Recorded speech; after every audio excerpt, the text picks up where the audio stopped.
Alain est président du syndicat de copropriété de son immeuble. Il cherche des aides financières pour changer les chaudières collectives. Comme on remonte une vieille horloge tous les matins, Alain doit programmer la chaufferie de son immeuble. Installée au début des années 70, elle est devenue un poids pour la copropriété. Bon, le ballon est ancien, bon, il est entartré. Bon, les pompes, la pompe de chauffage est ancienne.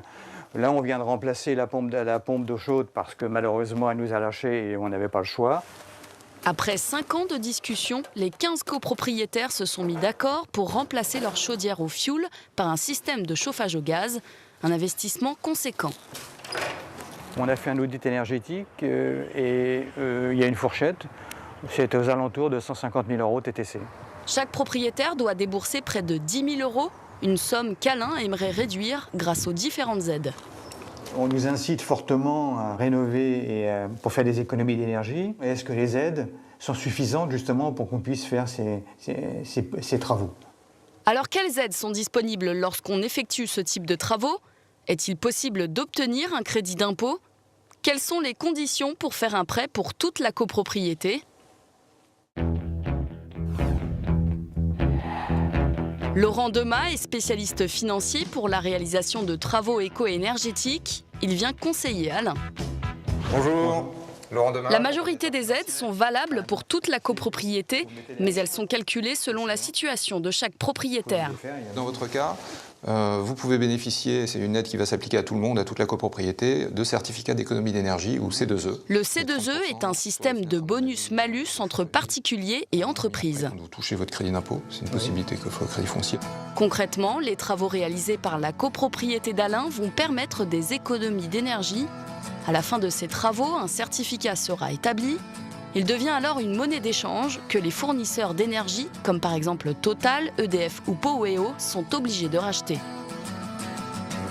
Grâce au C2E, Alain pourrait recevoir près de 607 €. Il pourra aussi bénéficier d'un crédit d'impôt.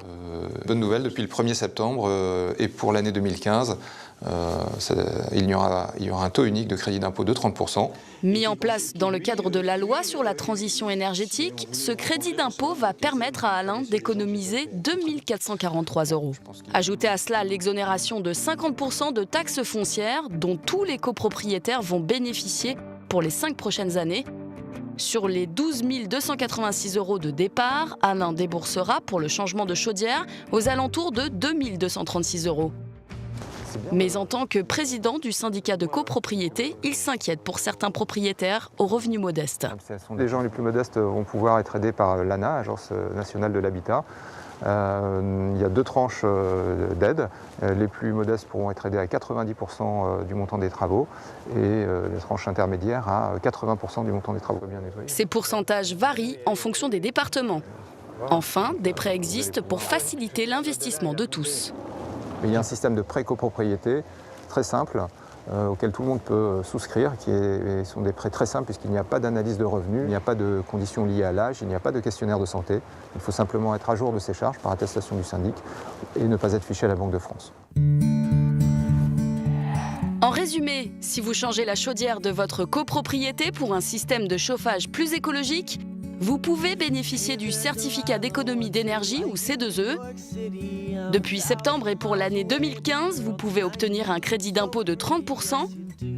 Pour les revenus modestes, d'autres aides existent. Pour cela, il faut se renseigner auprès des services sociaux de votre mairie. Enfin, vous pouvez faire un prêt copropriété.